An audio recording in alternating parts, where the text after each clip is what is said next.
इस वीडियो में हम बात करेंगे मिड पॉइंट थ्योरम की। ठीक है, और इससे रिलेटेड हमारी एक एग्जांपल है, उसको हम सॉल्व करेंगे।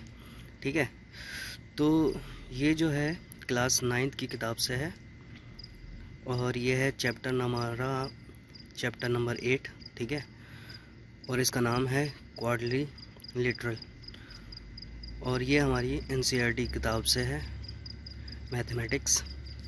ओके,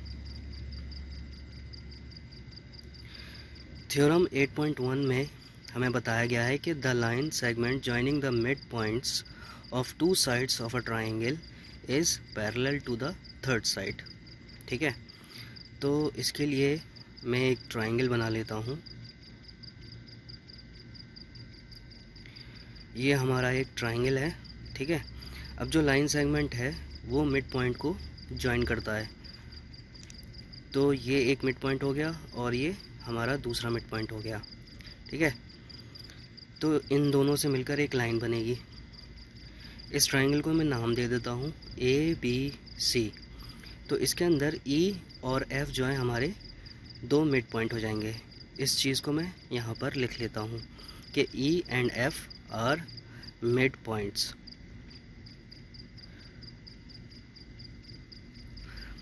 और ये जो हमारी लाइन बनी है EF, ठीक है, वो पैरेलल हो जाएगी BC के। ठीक है, जैसा कि हमें थ्योरम में बताया गया है। और ये लाइन जो है हाफ भी होगी BC के। ठीक है, तो ये दो इम्पोर्टेंट बातें हैं जो हमें याद रखनी है, क्योंकि इसका इस्तेमाल करके हम एग्जाम्पल को सॉल्व करेंगे। ये जो दूसरी थ्योरम है, ठीक है, ये मिड पॉइंट थ्योरम की कन्वर्स है। ठीक है, तो इस थ्योरम 8.9 में बताया गया है कि line drawn through the mid point of one side of a triangle parallel to another side bisect the third side. ठीक है, तो मैं सबसे पहले एक ट्राइंगल बना लेता हूँ। ठीक है, तो इसमें जैसा कि बताया गया है कि लाइन ड्रॉ की जाती है मिड पॉइंट से। ठीक है, तो मैं एक मिड पॉइंट ले लेता हूँ यहाँ पर, और यहाँ से एक लाइन ड्रॉ होती है और ये जो है पैरेलल है दूसरी साइड के। अगर ऐसा होता है तो वो थर्ड साइड को बाइसेक्ट करेगी। ठीक है, तो इसका मतलब ये हुआ, इसको मैं नाम देता हूँ ट्राइंगल ABC। ठीक है, हमें गिवन दिया हुआ है E जो है वो मिड पॉइंट है, तो मैं गिवन लिख लेता हूँ यहाँ पर कि E इज़ मिड पॉइंट।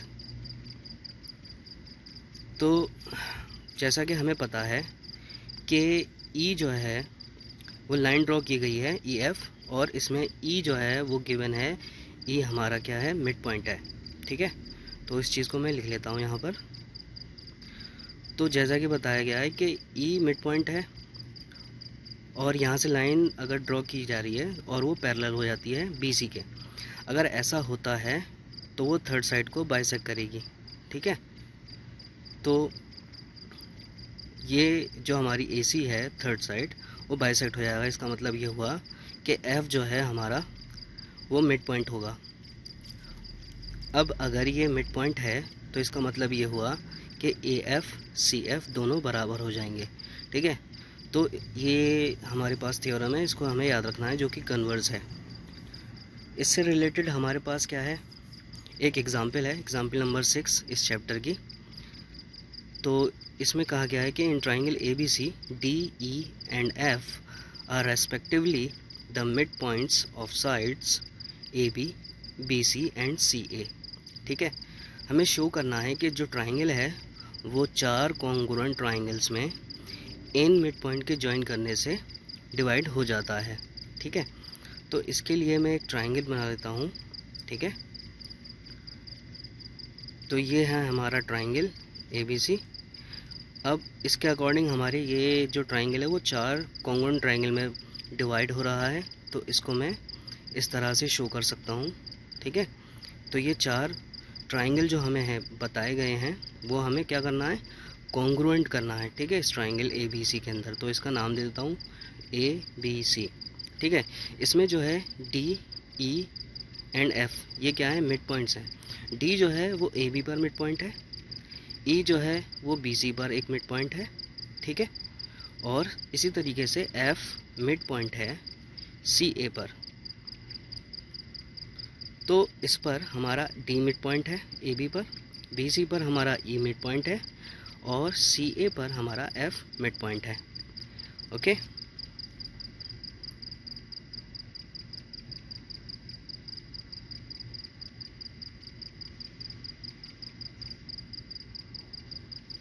तो मैं प्रूफ लिख लेता हूँ, क्या हमें प्रूफ करना है। ठीक है, इस एग्जाम्पल के अंदर A B C 4 congruent triangle में डिवाइड हो रहा है। ठीक है, मीन्स हमारे ये 4 ट्राइंगल्स जो हैं इन सबको कॉन्ग्रुएंट प्रूफ करना है। तो ये जो ट्राइंगल ए डी एफ है वो कॉन्ग्रुएंट होना चाहिए डी ई एफ के। ठीक है, तो ट्राइंगल डी ई एफ के कॉन्ग्रुएंट होगा और ये कॉन्ग्रुएंट होना चाहिए ट्राइंगल बी डी ई के। ठीक है, और ये कॉन्ग्रुएंट होना चाहिए जो तीसरा ट्राइंगल है चौथा, सी ई एफ। ठीक है, हमें क्या गिवन दिया हुआ है वो भी हम लिख लेते हैं। ठीक है, हमारे पास ये 3 मिड पॉइंट्स हैं डी ई एंड एफ, ये मिड पॉइंट्स हैं। ठीक है, और ये मिड पॉइंट्स कहाँ कहाँ पर हैं वो भी मैं लिख लेता हूँ। Mid points of sides A B, B C and C A, जो कि हमें गिवन दिया हुआ है। तो हम प्रूफ की तरफ बढ़ते हैं। ठीक है, तो इसके अंदर इस ट्राइंगल ए बी सी के अंदर हमारे पास 2 मिड पॉइंट्स दिए गए हैं डी और ई। डी एफ जो है मिड पॉइंट है, तो बाई जो अभी हमने देखा थ्योरम, मिड पॉइंट थ्योरम कहती है कि जब डी और ई मिड पॉइंट्स हों और वो पैरेलल, तो मिड पॉइंट्स हो तो वो थर्ड साइड के पैरेलल होता है। ठीक है, तो मैं यहाँ पे लिख सकता हूँ कि D F will be parallel to B C. ठीक है, और ये हाफ भी होगा बी सी के। इसी तरह से सिमिलरली मैं कह सकता हूँ कि यहाँ पे जो D और E हैं वो AC के पैरेलल हो जाएगा। ठीक है, तो इस चीज़ को मैं लिख सकता हूँ D एंड E, ये भी क्या हैं हमारे मिड पॉइंट्स हैं। तो यूजिंग दिस थ्योरम मैं कह सकता हूँ कि D E पैरेलल हो जाएगा। ठीक है, किसके, AC के। और इसी तरह से EF भी हमारे मिड पॉइंट्स हैं, तो EF पैरेलल हो जाएगा AB के। ठीक है,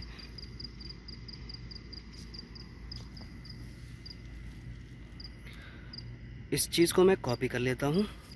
अभी हमने देखा कि हमारे पास ये 3 साइड जो हैं वो अलग अलग साइड्स के, ट्राइंगल के साइड्स के पैरेलल हो चुकी हैं। तो इसके अंदर अगर मैं देखूं क्वाड्रिलेटरल BEFD, ठीक है, इसके अंदर मुझे दिखाई दे रहा है कि जो अपोजिट साइड्स हैं वो हमने देखा वो क्या हो गई हैं, पैरेलल हो गई हैं। ठीक है, तो मैं कह सकता हूँ कि जिस क्वाड्रिलेटरल में अपोजिट साइड पैरेलल होती हैं तो वो पैरेललोग्राम हो जाता है। ठीक है, तो इसके हिसाब से हमें पता है कि पैरेललोग्राम के अंदर एक प्रॉपर्टी होती है। वो प्रॉपर्टी क्या होती है कि पैरेललोग्राम के अंदर जो डायगोनल्स होते हैं वो क्या करते हैं, डिवाइड कर देते हैं 2 कॉन्ग्रुएंट ट्राइंगल में।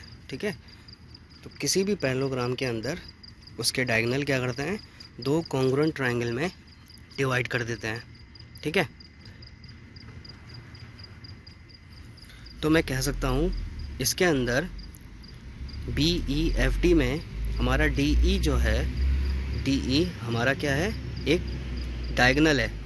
ठीक है, और हमें पता है डायगोनल क्या करता है, कॉन्ग्रुएंट ट्राइंगल में डिवाइड कर देता है। तो मैं इस चीज़ को कह सकता हूँ कि यहाँ पे जो 2 ट्राइंगल दिख रहे हैं DEF वो कॉन्ग्रुएंट हो जाएगा ट्राइंगल BDE के। ठीक है, और इसी तरह से बाकी 2 पैरेललोग्राम है हमारे पास। ठीक है, DEAFA। ठीक है, तो इसके अंदर भी मैं कह सकता हूँ कि जो ट्राइंगल है ADEF और DEFC, ये भी क्या होंगे, ये भी हमारे पैरेललोग्राम होंगे, ठीक है, क्योंकि हम ऑलरेडी अपोजिट साइड को पैरेलल करवा चुके हैं। तो देयरफॉर मैं कह सकता हूँ इन दोनों पैरेललोग्राम के अंदर जो डायगोनल्स हैं वो भी क्या करेंगे, ट्रायंगल में, दो कॉन्ग्रुएंट ट्रायंगल में डिवाइड कर देंगे, ठीक है। तो इसके हिसाब से मैं कह सकता हूँ ट्रायंगल DEF कॉन्ग्रुएंट हो जाएगा ट्रायंगल ADF के, क्योंकि इसके अंदर DF जो है इन दोनों ट्रायंगल में वो एक डायगोनल का काम कर रहा है, ठीक है।